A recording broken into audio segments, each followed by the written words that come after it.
For more than a decade, the Golden State Warriors have tried to win without a real center, patching the position together with smaller lineups, with aging veterans, with hope and duct tape, and it has cost them more than once in the biggest moments. So when I caught wind of what was brewing on the show tonight, my ears perked up in a way they haven't in a long time.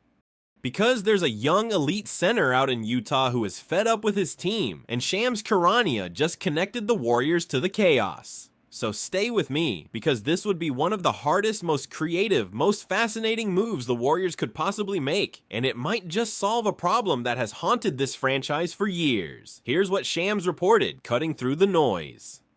According to sources, the Golden State Warriors are among the teams monitoring the situation with Utah Jazz center Walker Kessler, a restricted free agent who by multiple accounts is strongly considering a future outside of Utah. The Warriors, sources say, see him as a potential answer to a problem they've been unable to solve for years. Walker Kessler, a 24-year-old rim-protecting, lob-catching anchor in a Warriors uniform next to Stephen Curry. Read that again, because if you understand how long this team has gone without a true center, you understand why this idea is so tantalizing, and the door to get him just cracked open. So let me walk you through how this could actually happen, because it would take a genuine heist to pull off. Now, I know some of you are already doing the math in your head and worrying about the money. Good, hold on to that thought, because we're gonna get to it, and it's the whole challenge.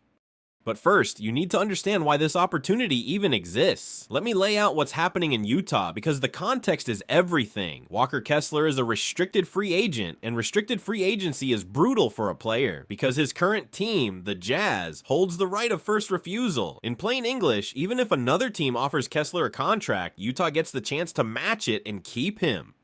It's a powerful tool, and here's the problem. According to reporting from people plugged into this, the Jazz have been using that power to suppress Kessler's market, to keep his price down and his leverage low, and Walker Kessler is fed up. He was already frustrated that Utah didn't extend him a year ago, and now, with the team playing hardball, sources say he's strongly considering playing somewhere else entirely. The Jazz reportedly offered him a 5-year deal worth around $140 million, and his camp turned it down, looking for more. So you've got a genuinely unhappy young big man and a front office squeezing him. That tension, that rift is the opening. So let me tell you who the Warriors would be getting, because this is the exciting part. Walker Kessler is 24 years old, and he's already one of the best rim protectors in the entire NBA, a legitimate, elite, shot-blocking anchor. He's a monster on the glass, a relentless rebounder, and on offense, he's the perfect lob threat, a vertical finisher who dives to the rim and dunks everything. He doesn't need plays, he doesn't need touches, he rolls, he catches, he finishes, and he protects the paint on the other end. And here's the thing I need you to really appreciate. A 24-year-old elite two-way center almost never becomes available. Young centers who can anchor a defense are among the most protected assets in the entire league. They just don't hit the market in their prime. And one might be about to, and let me give you the real scope of how good this guy is, because it matters for a team that's been starved at the position. From the moment he entered the league, Kessler was a shot-blocking phenomenon, a young big who led the entire NBA in blocks per game and instantly established himself as one of the premier rim protectors alive. He actually came to Utah as a key piece of the Rudy Gobert trade, and that comparison is the whole point, because he plays the exact role Gobert turned into a Defensive Player of the Year career: protect the rim, dominate the glass, finish lobs. He's enormous. He moves well for his size, and his shot-blocking timing is elite. When healthy, he gives you double-digit rebounds and multiple blocks a night and quietly erases the other team's entire interior offense. For the Warriors, a franchise that has spent a decade without anything close to this, that's not just an upgrade, that's a different category of player than they've ever had anchoring the middle. And the fact that someone this good, this young, might actually be gettable is the whole reason this is worth chasing. Players like this are supposed to be locked away forever. This one has a crack in the door. Now think about the fit with the Warriors, because it addresses their deepest, oldest wound. For years, Golden State has gotten hammered on the interior, bullied on the glass, and forced to survive without a true rim protector. They've played small out of necessity and watched bigger teams punish them when it mattered most. Walker Kessler would change that overnight. He'd give them a defensive anchor in the paint to clean up everything behind their perimeter defenders. He'd give them rebounding they've lacked for years. And on offense, think about pairing him with Stephen Curry. Curry's gravity is unlike anything in basketball. He warps entire defenses. A rim-diving lob threat playing off of all that attention would feast on easy baskets, catching lobs and finishing dunks while defenders scramble to chase Curry around screens. It's the kind of pick-and-roll partnership that could rejuvenate this offense. And here's the bonus. At 24, Kessler would also give an aging Warriors core something it desperately lacks, a genuine young building block for the future. So now let's get into the heist, because for the Warriors, this is the hard part, and I'm not going to sugarcoat it. Stealing a restricted free agent is difficult for any team because the Jazz can match almost anything, but it's especially difficult for the Warriors because of their money. Golden State is operating in the most restrictive financial territory in the league, bumping right up against the aprons that limit how teams can build their rosters. And here's the cruel part. A team in their financial situation can't simply sign Kessler to a big offer sheet the way a team with cap space could. They don't have that kind of room. So for the Warriors, the realistic path isn't an offer sheet at all. It's a sign and trade, a deal where Kessler signs a new contract and Utah agrees to trade him to Golden State in exchange for players and draft assets. That's a genuinely complicated maneuver, one that requires Utah's cooperation, the matching salary going back, and threading the needle of the apron rules. It would take real creativity, probably some of their young players and picks, and a Jazz front office willing to deal. I won't pretend it's easy, it's the opposite of easy, but it's exactly the kind of bold, complicated swing a team chasing one last title with Curry should at least explore.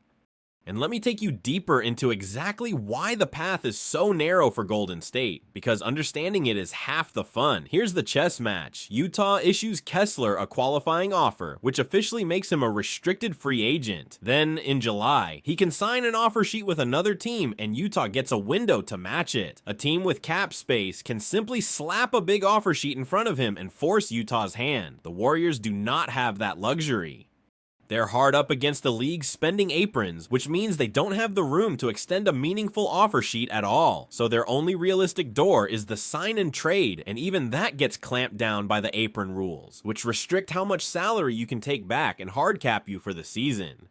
So the Warriors would have to thread a genuinely tiny needle, build a package of salary and young talent that works for Utah, that fits under the apron restrictions, and that the Jazz actually prefer over just keeping him. It's a puzzle with 100 moving pieces. The one thing working in their favor is that a sign and trade gives Utah something back instead of nothing, which, if the relationship is as strained as the reporting suggests, might be exactly the off-ramp the Jazz are looking for.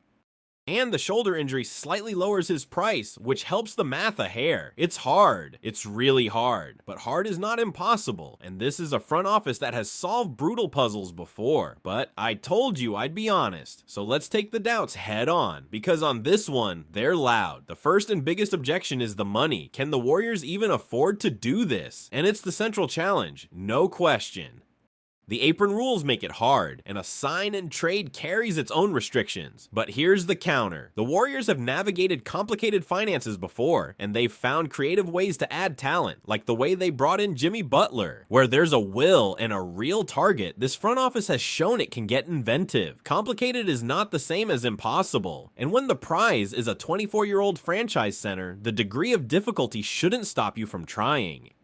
It should motivate you. The second objection is, Utah will just match or just say no to a sign and trade, and that's a real risk. The Jazz hold the cards, and a lot of people think Kessler ends up back in Utah, but the tension is real and growing, and in a sign and trade specifically, Utah gets something back instead of losing him for nothing, which can actually make them more willing to cooperate than they'd be with a straight offer sheet.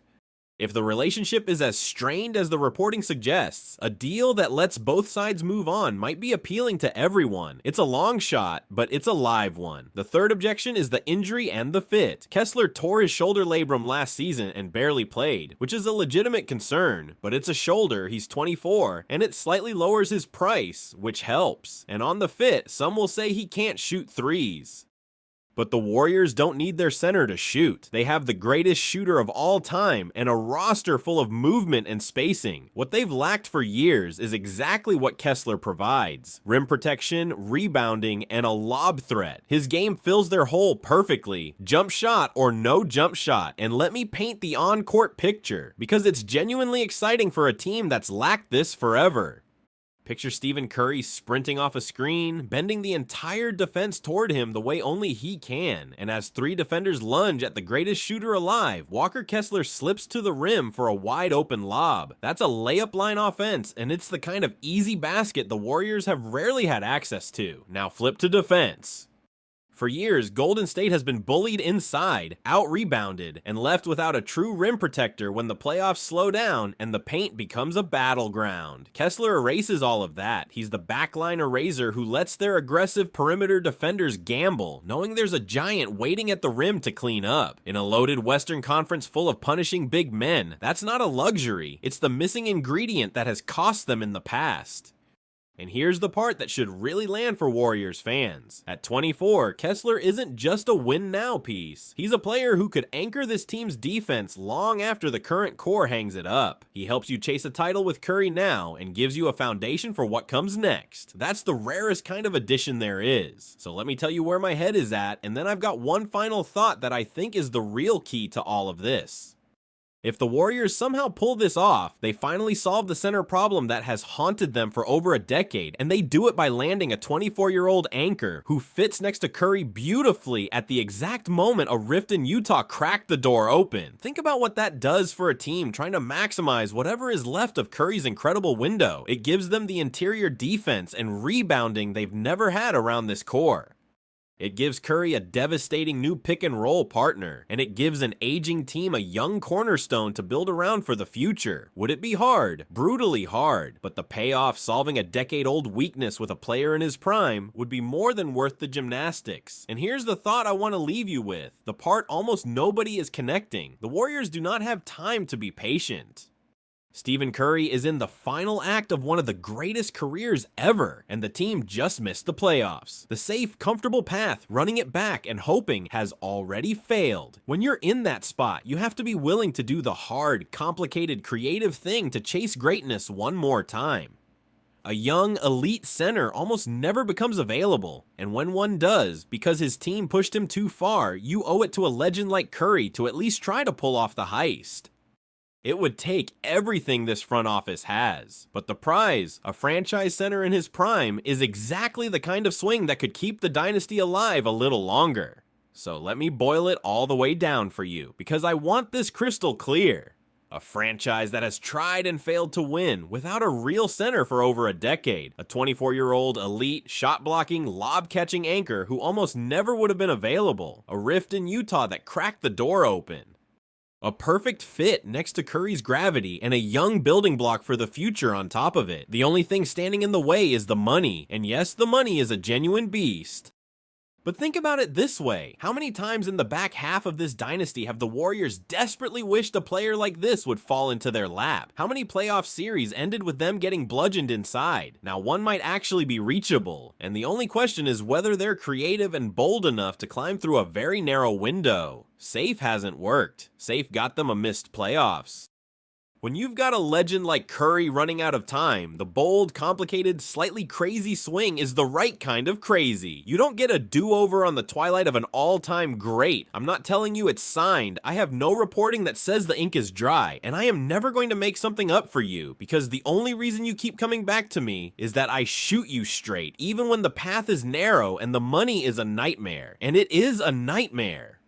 This would be genuinely hard to pull off, but I am telling you the rift in Utah is real, the fit is perfect, the need is a decade old, and a 24-year-old elite center is about as rare a prize as exists in this league. And tonight Shams Charania connected the Warriors to the chaos on national television. You stack all of that up, the fit and the rarity and the opening in Utah, and even with all the financial hurdles, you can't help but want them to try, can you? So here's what I need from you.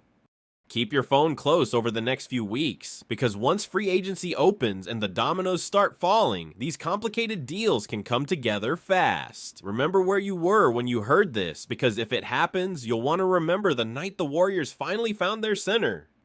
And tell me down below, do you do it? If you're the Warriors, do you navigate the apron nightmare and chase a 24-year-old anchor to give Curry one more real shot? Or do you decide the money makes it impossible and look for a cheaper, lesser fix? I really want to hear it, because this one splits people right down the middle. The dreamers who say you do whatever it takes for Curry versus the realists who say the apron makes it a fantasy. Both sides have a case. So drop your take down below and tell me where you land, because somewhere in the Bay tonight, a front office that owes everything to Stephen Curry is staring at a rare opportunity and a brutal financial puzzle at the same time. And somewhere in Salt Lake City, a front office that thought it held all the leverage might be about to find out what happens when a good young player decides he's had enough. I'll be watching every second of it.